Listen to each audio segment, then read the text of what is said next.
अस्सलाम वालेकुम वरहमतुल्लाहि वबरकातुहू। मैं अपने वालिदैन की बड़ी बेटी थी। घर में गुर्बत ने डेरे डाल रखे थे। माँ भी बीमार थी और चारपाई पर पड़ी थी। एक दिन अब्बा मेरे पास आए। मेरे कंधे पर बाजू फैलाते हुए उन्होंने मुझे अपने साथ लगाया और कहने लगे, बेटी तू तो हमारी मदद करवाया कर। मैंने हैरत से अब्बा की तरफ देखकर पूछा, अब्बा मैं क्या कर सकती हूँ? और अब्बा ने जो काम मुझे बताया, इसे सुनकर मेरी आंखें हैरत से फट गई थी, क्योंकि मेरा नाम नौरीन फातिमा है। मेरा ताल्लुक एक निहायती मुतवस्सित घराने से है, बल्कि गरीब कहना ज्यादा बेहतर होगा। हम दो बहनें थी, मैं बड़ी थी और मुझसे छोटी शाजिया थी। शाजिया मुझसे 3 साल छोटी थी, लेकिन जब मैंने होश संभाला और धीरे धीरे अपने घर के इन हालात की समझ आने लगी, तो मुझे अंदाजा हुआ कि हमारे घर में 4 मकीनों के अलावा गुर्बत भी हमारे साथ ही रिहाइश पजीर है, बल्कि गुर्बत हमारे घर का मुस्तकबिल फर्द भी थी। अब्बा कभी घर से बाहर जाया करते थे, अम्मा कभी घर से बाहर जाया करती। हम दोनों मैंने कभी घर से बाहर जाया करती, मगर गुर्बत वो हमारे घर से कहीं नहीं जाती। इसने हमारे घर में पक्के डेरे डाले हुए थे। मेरी अम्मा लोगों के घरों में झाड़ू पोछे का काम करती थी और अब्बा साइकिल का काट कबाड़ खरीदते थे, और इसी तरह बड़ी मुश्किल से हमारे घर का गुजर बसर चल रहा था। हम दोनों बहनें ने बस 8वीं तक तालीम हासिल की थी, जहाँ तक हम सरकारी स्कूल में मुफ्त तालीम हासिल कर सकते थे। इसके बाद हम दोनों बहनें घर पर ही थी।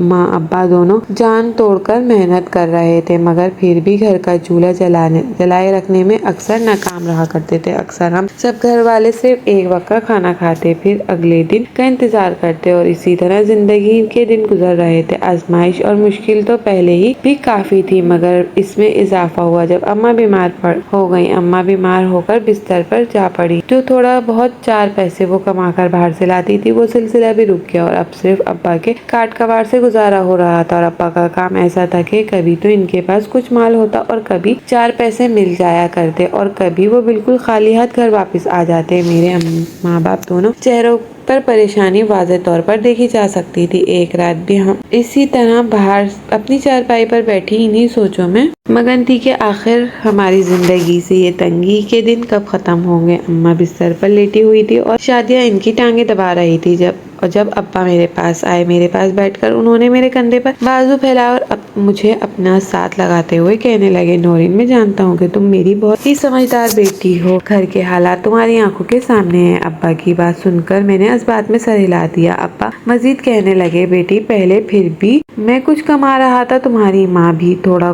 बहुत कमाकर बाहर से लाती थी, मगर इसकी बीमारी के बाद ये सिलसिला भी बंद हो गया तो घर के हालात मजीद खराब हो गए। मैंने कहा, हाँ मैं देख रही हूँ, मैं कुछ अच्छे से जानती हूँ, मैं सब कुछ अच्छे से जानती हूँ। तभी अब्बा की नजरें झुकाकर मध्यम से आवाज में कहने लगे, तो बेटी तुमसे ये कहना चाहता हूँ, अगर तुम भी हमारा साथ दो, हमारी जिंदगी में कुछ आसानी पैदा हो जाएगी। अब्बा की बात सुनकर मैंने हैरत से अब्बा की तरफ देखा और फिर वो सवाल कर डाला जो फौरन मेरे जहन में आया। मैंने कहा, अब्बा मैं आपकी क्या मदद कर सकती हूँ? आप बताएं मुझे, मैं वो करूँगी जो आप कहेंगे। मगर अब्बा के चेहरे पर शीशो पंच के आसार थे। ऐसा महसूस हो रहा था कि जैसे कोई बात कहना चाहते हो मगर कह भी नहीं पा रहे। फिर कुछ देर खामोशी से नीचे फर्श की तरफ देखते रहे, फिर कहने लगे, तुम एक काम कर सकती हो नौरीन। मैंने सवालिया नजरों से अब्बा की तरफ देखा। वो कहने लगे, कल तुम तैयार रहना, मैं तुम्हें इस जगह ले जाऊंगा और काम समझा दूंगा। मैंने कहा, ठीक है अब्बा। मैं खुश हो गई थी। इस रात मैं बहुत खुश थी। मेरे चेहरे पर हल्की सी मुस्कुराहट थी। मैं ये सोच रही थी कि मैं कोई काम करूंगी, मैं अपने माँ बाप का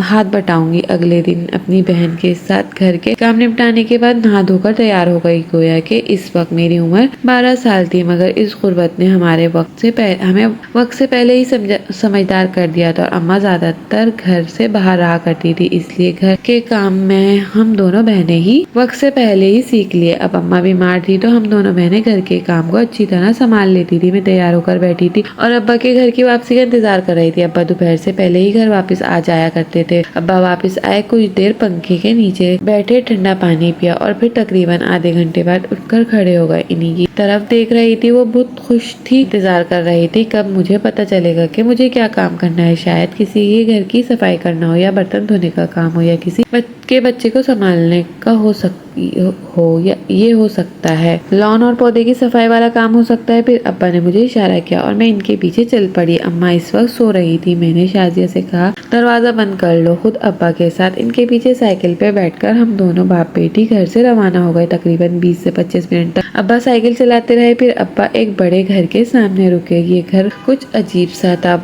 जैसे बहुत ही पुरानी तर्ज का बना हुआ। मैं साइकिल से नीचे उतरी। अब्बा ने उतरकर साइकिल स्टैंड पर लगाया। मेरा हाथ पकड़कर इस घर के अंदर दाखिल हुए। मगर जैसे ही हम लोग अंदर दाखिल हुए, सामने का मंजर देखकर मैं हैरान रह गई। वहाँ कुछ मोटी मोटी औरतें बैठी थी जिन्होंने साड़ियाँ पहन रखी थी और तेज मेकअप किया हुआ था। इनके सामने कुछ लड़कियां थी जो छोटी उम्र की, कुछ बड़ी उम्र की।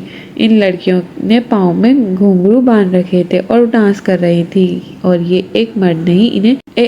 एक मर्द इन्हें डांस सिखा रहा था। इस मोटी औरत की नजर जैसे ही बर्पा पर पड़ी, इसने इशारा अब्बा पर पड़ी। जैसे ही अब्बा पर पड़ी, इसने इशारे में अब्बा को अपने पास बुलाया और मेरी तरफ कड़ी नजर से देखने लगी। अब्बा इसके पास झुककर खड़े हो गए। वो अब्बा से आहिस्ता आवाज में कोई बात करने लगी, मगर इसकी नजर मुझ पर ही टिकी हुई थी। फिर इसने इस बात में सर हिलाया और कहने लगी, ठीक है, कल से आ जाना, वक्त पर आना। अब्बा ने खामोशी से इस बात में सर हिलाया और फिर इन्हीं कदमों से इस घर वापस आए। मैं भी अब्बा के पीछे पीछे थी, मगर मैं बहुत हैरान थी, परेशान थी, क्योंकि मैं कुछ नहीं जानती थी। फिर मेरे दिलो दिमाग कह रहा था, ये काम तो अच्छा ही नहीं, ये नाच गाने वाला काम तो बुरा होता है। क्या बाबा मुझसे ये काम करवाएंगे? और सारा रास्ता सोचती रही, अब्बा कुछ बोलेंगे, मुझे कुछ बताएंगे, मगर वो खामोश रहे। फिर उन्होंने हम दोनों बाप बेटी घर आ गए। घर आकर अब्बा ने मुझे इस बारे में कुछ नहीं बताया। आखिरकार कुछ देर इंतजार करने के बाद मैं खुद ही अब्बा से सवाल कर लिया। मैंने कहा, अब्बा मुझे क्या काम करना होगा? अब्बा मुझसे नजरें चुराते हुए कहने लगे, कुछ नहीं, बस 2-3 घंटे के लिए वहाँ जाकर नाच सीखना है। तुम वहाँ डांस करोगी और इसी चीज के तुम्हें पैसे देंगे। और फिर मैंने फिर झिझकते हुए कहा, अब्बा ये बुरा काम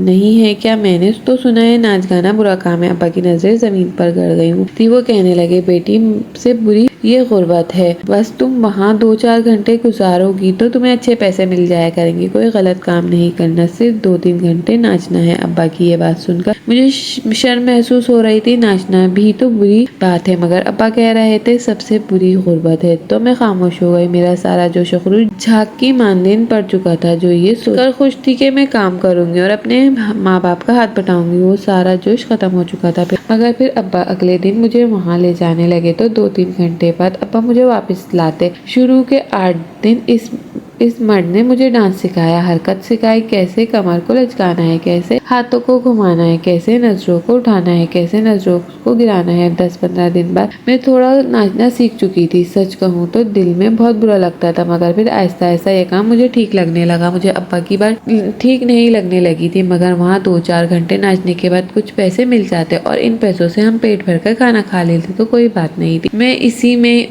बुरा ही क्या है। लेकिन एक दिन मैंने अम्मा को और अब्बा को कमरे में बातें करते हुए सुना। अब्बा अम्मा से कह रहे थे कि ये तुम अच्छा नहीं कर रहे। अब्बा एहतजाजी आवाज में कहने लगे, क्या अच्छा नहीं कर रहे? तुम्हारी दवाई लाऊं या घर का खाना पूरा करो? और अगर वो हमारा साथ दे रही है तो गलत ही क्या है? इस दिन मुझे इल्म हुआ कि अम्मा भी दिल से इस काम के लिए राजी नहीं। मगर खैर, वक्त यूं ही गुजरता रहा और वहाँ इस घर में जाकर नाचती रही और घर अच्छी जिंदगी गुजर बसर होने लगा। जैसे जैसे मैं बड़ी हो रही थी, मुझ पर अच्छी रकम लगाया करते थे।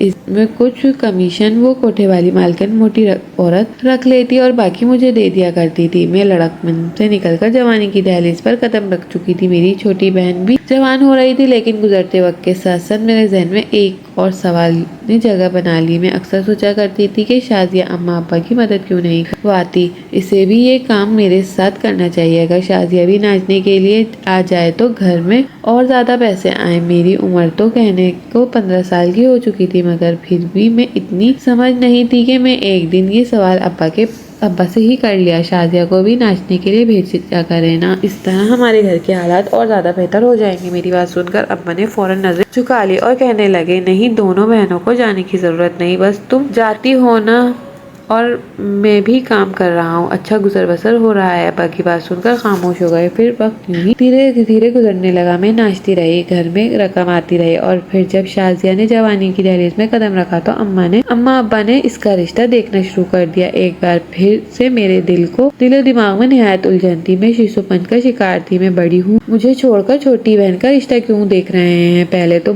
मेरी शादी करनी चाहिए, मगर अम्मा अब्बा शादिया का रिश्ता देख रहे थे। अम्मा साथ साथ इसके लिए कुछ थोड़ा बहुत सामान भी बना रही थी और शाजिया का रिश्ता एक जगह पक्का हो गया। वो हमारी तरह के गरीब लोग थे, मगर लड़का एक कंपनी में चौकीदार था। शाजिया भी बहुत खुश थी और मैं इसके चेहरे पर फैले हुए ये रंग देखकर हैरान हुआ करती थी, लेकिन कभी अपने माँ बाप से ये सवाल करने की हिम्मत न कर सकी कि आखिरकार क्यों नहीं। फिर मैंने खुद ही अपने दिल में सोचा कि हो सकता है अम्मा अब्बा का यह ख्याल हो कि मेरी कमाई से शाजिया को ब्याह कर रुखसत कर दें, बाद में मेरी शादी कर देंगे। और ये सोचकर मुतमईन हो चुकी थी। और फिर मुख्तसर सी तैयारी के बाद सादा सी तकरीब हुई और शाजिया को ब्याह कर रुखसत कर दिया गया। शाजिया की शादी में मैं बहुत खुश थी। शाजिया अपने घर जा चुकी थी और अब्बा भी काम कर रहे थे, लेकिन अम्मा अभी भी बीमार रहने लगी। शाजिया की शादी 6 माह ही गुजरे थे कि अम्मा अल्लाह को प्यारी हो गई। अब मैं 18 साल की हो चुकी थी। अब मेरे दिल में शिद्दत से ये ख्वाहिश थी कि मुझे ये काम छोड़ना चाहिए, क्योंकि हमारे मोहल्ले के इर्द गिर्द रिश्तेदारों में से किसी को भी नहीं पता था कि मैं ये काम करती हूँ। जब मैं छोटी थी तो मैं अब्बा के साथ साइकिल पर वैसे ही चली जाया करती थी, लेकिन जब जरा सी बड़ी हुई तो अब्बा ने मुझे बुर्का पहनाना शुरू कर दिया। उन्होंने मुझे ताकीद की कि घर से बुर्का पहन कर जाया करो, ताकि कभी किसी को कानोकार खबर ना हो सके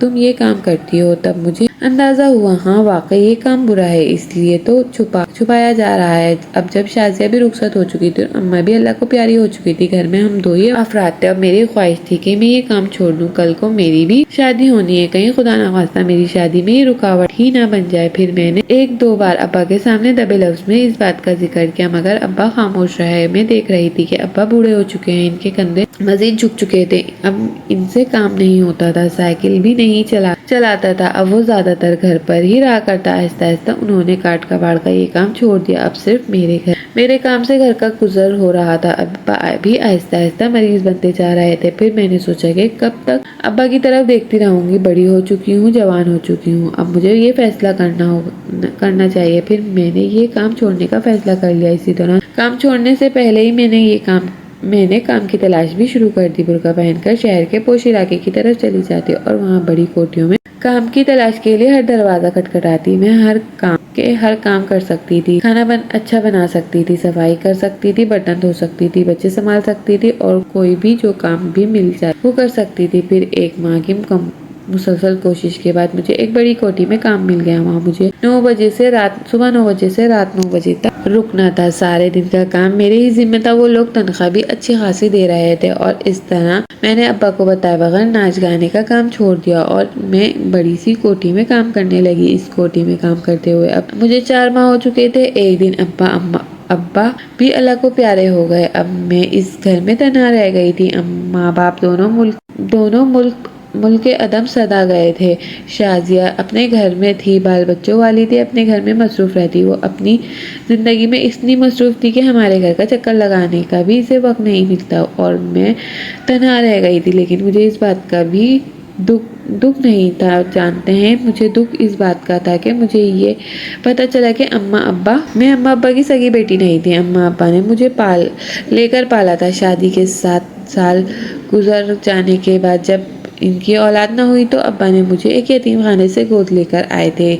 इस वक्त शायद 4 माह की थी और अम्मा फिर मेरे वालिदैन बन गए। जब मैं 3 साल की हुई तो अम्मा उम्मीद से हो गई और अल्लाह ताला ने अम्मा की गोद में शाजिया की सूरत में औलाद की नेमत डाली और अम्मा माँ बाप बन चुके थे। शाजिया इनकी सगी औलाद थी। शाजिया इनका खून थी और मैं तो लेपालिक थी। मैं तो बराबर पराया खून थी। और अब जब गुजरे दिनों पर नजर डालती हूँ तो अब्बा की वो बातें याद करती हूँ। यूँ महसूस होता है जैसे किसी ने मेरे दिल में मुट्ठी लेकर मसल दिया। मुझे याद आता है कि जब मैंने अब्बा से कहा था कि अब्बा शाजिया को भी इस काम पर लगाएं तो वो भी आपकी मदद करेगी, तो वो भी नाचने जाया करेगी घर में और आसानी पैदा हो जाएगी। तब अब्बा मुझसे नजर चुराते हुए कहने लगे, नहीं शाजिया, ये काम नहीं करेगी, तुम कर रही हो ना, बस यही काफी है। और मैं काम कर रहे हैं। घर अच्छी गुजर बसर हो रही है।